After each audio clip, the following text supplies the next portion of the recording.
Vietnam के प्रधानमंत्री की उपस्थिति के लिए भी हृदय से आभार व्यक्त करता हूं। एक्सेलेंसीज, समंदर हमारी साझा धरोहर है।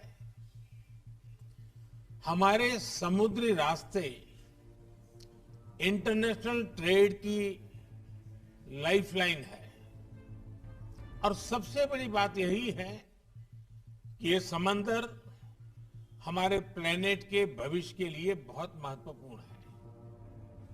लेकिन हमारी इस साझा समुद्री धरोहर को आज कई प्रकार की चुनौतियों का सामना करना पड़ रहा है। पायरेसी और आतंकवाद के लिए समुद्री रास्तों का दुरुपयोग हो रहा है।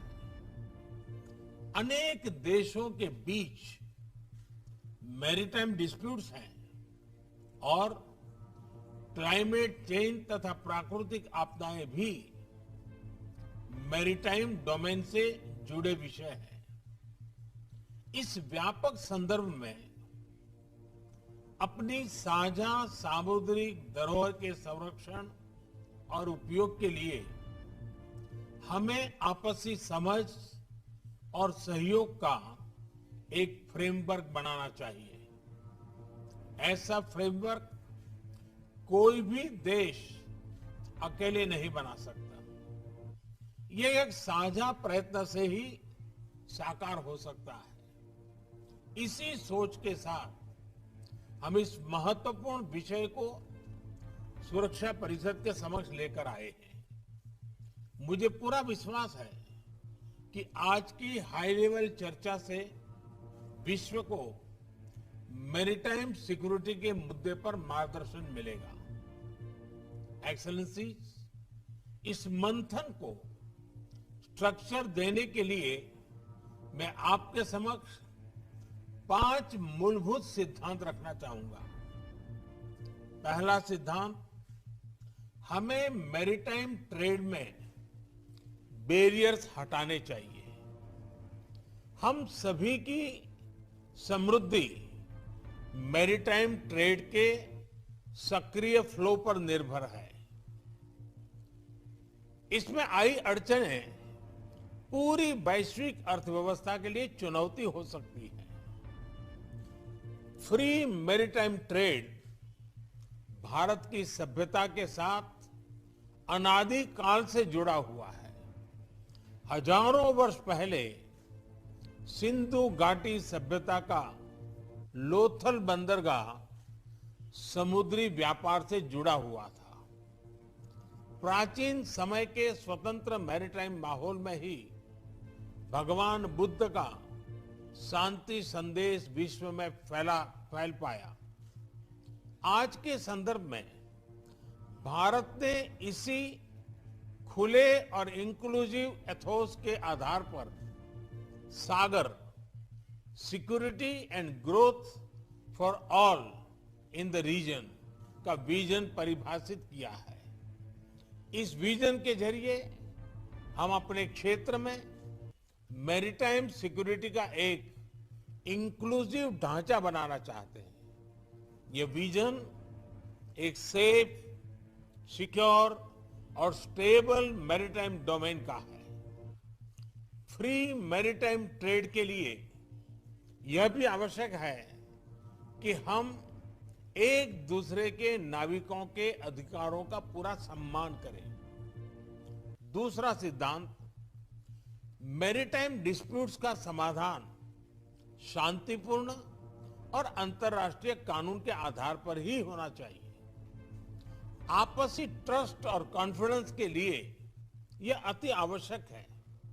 इसी माध्यम से हम वैश्विक शांति और स्थिरता सुनिश्चित कर सकते हैं। भारत ने इसी समझ और मैच्योरिटी के साथ अपने पड़ोसी देश बांग्लादेश के साथ अपनी मैरीटाइम बाउंड्री को सुलझाया है। तीसरा सिद्धांत, हमें प्राकृतिक आपदाओं और नॉन स्टेट एक्टर्स, इनके द्वारा पैदा किए गए मैरीटाइम थ्रेट्स का मिलकर सामना करना चाहिए। इस विषय पर क्षेत्रीय सहयोग बढ़ाने के लिए भारत ने कई कदम लिए हैं। साइक्लोन, सुनामी और प्रदूषण संबंधित समुद्री आपदाओं में हम फर्स्ट रिस्पॉन्डर रहे हैं। पायरेसी को रोकने के लिए भारतीय नौसेना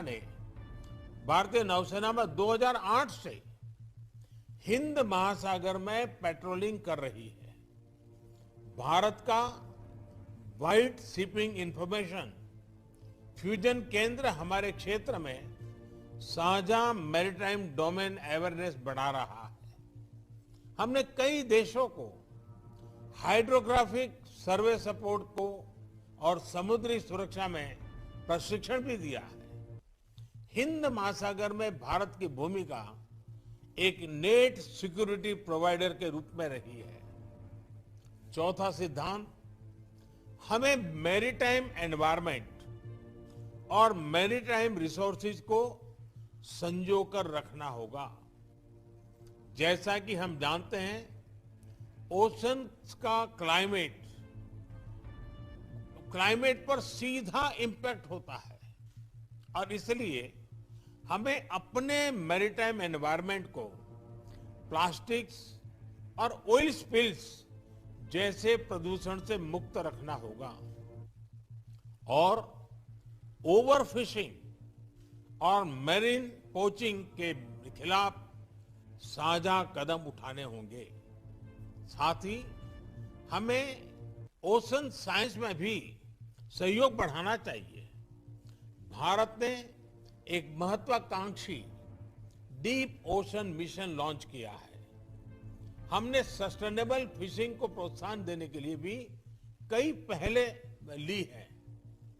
पांचवा सिद्धांत, हमें रिस्पॉन्सिबल मैरीटाइम कनेक्टिविटी को प्रोत्साहन देना चाहिए। यह तो स्पष्ट है कि समुद्री व्यापार को बढ़ाने के लिए इंफ्रास्ट्रक्चर का निर्माण आवश्यक है, लेकिन ऐसे इंफ्रास्ट्रक्चर प्रोजेक्ट्स के डेवलपमेंट में देशों की फिस्कल सस्टेनेबिलिटी और एब्सॉर्प्शन कैपेसिटी उसको भी ध्यान में रखना होगा।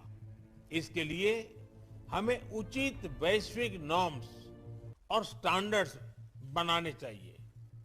एक्सेलेंसीज, मुझे विश्वास है इन 5 सिद्धांतों के आधार पर मैरीटाइम सिक्योरिटी कोऑपरेशन इसका एक वैश्विक रोड मैप बन सकता है। आज की ओपन डिबेट की उच्च और सक्रिय भागीदारी यह दिखाती है कि यह विषय सुरक्षा परिषद के सभी सदस्यों के लिए महत्वपूर्ण है। इसके साथ मैं एक बार फिर आपकी उपस्थिति के लिए आपका आभार व्यक्त करता हूं। धन्यवाद।